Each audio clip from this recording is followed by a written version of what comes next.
Hum, monohibridismo? É isso aí, gente. Olha só, nós vamos falar com vocês agora sobre o monohibridismo, a primeira lei de Mendel. Vamos falar sobre dominância e recessividade também. Jeff, vamos começar? Vamos, presta atenção aí, gente! Mas antes, pessoal, olhem só. Esse pequeno detalhe. Aqui nós estamos representando a flor do Piscium sativum. Da ervilha. Mas você vai me perguntar, Jeff, para que nós precisamos ver a flor? Pessoal, temos que relembrar um pequeno detalhe. Essa flor está mostrando as pétalas, mas aqui nós temos que frisar quem? O aparelho reprodutor feminino, gineceu, e a porção masculina, androceu. Essa flor ela é considerada monóica, importantíssima para Mendel, porque desta forma ele consegue controlar o cruzamento, o processo de quem cruzou com quem. Olhem só por quê. Vamos dar um zoom na porção reprodutora desta flor. Aqui nós estamos observando o ovário, as gerações, constituindo cada uma delas a oosfera, e em detalhe maior o gineceu e fora o androceu. Então, por possuir os dois aparelhos reprodutores em um único corpo, é denominada de monóica. Desta forma, quando Mendel queria uma flor totalmente feminina, o que ele fazia? Ele retirava a porção masculina e deixava somente a porção feminina, tendo então assim flores femininas. E depois, em outro pé, ele pegava, retirava a porção feminina e deixava somente as porções masculinas, fazendo com que neste pé tenha somente pólen, flores masculinas. Assim, ele conseguia transferir, como mostra essa imagem agora, o pólen de uma flor masculina para o androceu, né? O pólen do androceu para o gineceu. Assim, ele sabia como evitar com que ocorresse cruzamento entre mesmas gerações. Perfeito, pessoal? Agora sim, agora nós podemos continuar para entender como ocorre o processo do monohibridismo, ou então, princípio da dominância formulado por Gregor Mendel. Olhem lá. E aí, pessoal, vamos lá? Vamos entender o princípio da dominância. O que Mendel quis dizer, o que significa dominância durante o cruzamento de ervilhas. Olha aí, ele cruzou o pé de ervilha que expressa sementes amarelas com o pé de ervilhas que expressa sementes verdes, puros, os dois puros. Toda vez que ele cruzava esses indivíduos, 100% na primeira geração, denominada de F1, expressar a característica amarela. Isso mesmo. Significa que a característica verde era suprimida na primeira geração.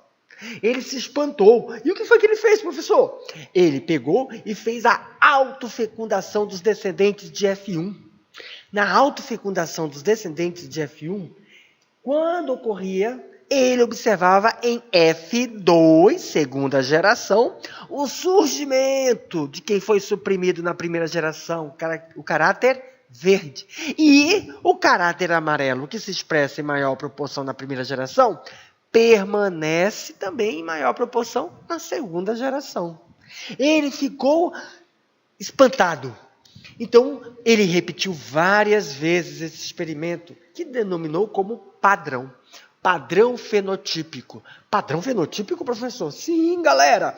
Toda vez que ele cruza características de plantas amarelas, com sementes amarelas puras, e sementes verdes puras, ocorria o padrão. Né? Ele observou que o fenótipo, que são todas as características que são expressas aqui na F1, são todas amarelas.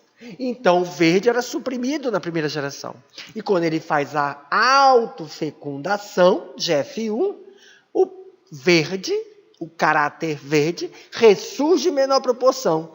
E os caráteres amarelo, em todos os descendentes, continua em maior proporção, em F2. Então, pessoal, na época, Mendel não sabia. Ele não tinha noção do que era cromossomo, o que era alelo. Agora, na época, ele chamava os cromossomos, os alelos, de entidades. Então, para representar a entidade, o que nós hoje chamamos de alelos, ele representou a letra da característica que é suprimida na primeira geração. A característica que é suprimida na primeira geração é o verde. Então, ele usou a letra V para representar as entidades, os alelos. Mas, professor, V para amarelo? Sim, meu querido. Amarelo tem o alelo V em maiúsculo. Maiúsculo, sim, porque está em maior proporção, tanto na primeira geração, quanto na segunda geração. E a letra V, para representar a característica verde, minúsculo, menor proporção. Quando é maior proporção, tanto nas gerações F1 e geração F2, letra maiúscula. Menor proporção, letra minúscula. E a letra é porque é quem é suprimido na primeira geração. Ok? Então, como é que ele fez, professor, agora? Ele pegou e colocou formação de gametas. É a metade. Cada progenitor participa com metade das suas características genéticas. E aí ele observa que os puros produzem gametas iguais. O gameta de amarelo é igual. E o gameta do verde são duas letras iguais. Então, eles chamam isso de homozigotos. Homozigoto é o indivíduo que tem capacidade de produzir gametas iguais. Quando esses gametas realizam a fecundação, na primeira geração, eles já expressam o quê? Um caráter. Então, foi o amarelo. E o caráter que representa a característica verde, que está em letra minúscula, perde a capacidade de se expressar. Quando faz a autofecundação representativa de 25% de cada indivíduo, esses indivíduos estão com metade da característica dos seus progenitores. E eles produzem gametas diferentes. Indivíduos que produzem gametas diferentes são denominados heterozigotos. Como é que é, professor? Heterozigoto? Sim, meu querido. Heterozigoto é aquele indivíduo que tem capacidade de produzir gametas diferentes. E olha aí, ó, quando esses gametas realizam a fecundação, né, gametas de F1, eles produzem uma proporção genotípica em F2, que é representada por 25% de homozigoto puro para o caráter amarelo, 50% de heterozigotos, também para o caráter amarelo, e 25% de homozigotos para o caráter verde, puro, porque só consegue produzir gametas iguais. Então, essa proporção é de 1 para 2 para 1. Proporção genotípica. O genótipo, o que representa as entidades, ou hoje, que nós denominamos como alelo. Alelo homozigoto puro, V maiúsculo, 25% da expressão do fenótipo amarelo.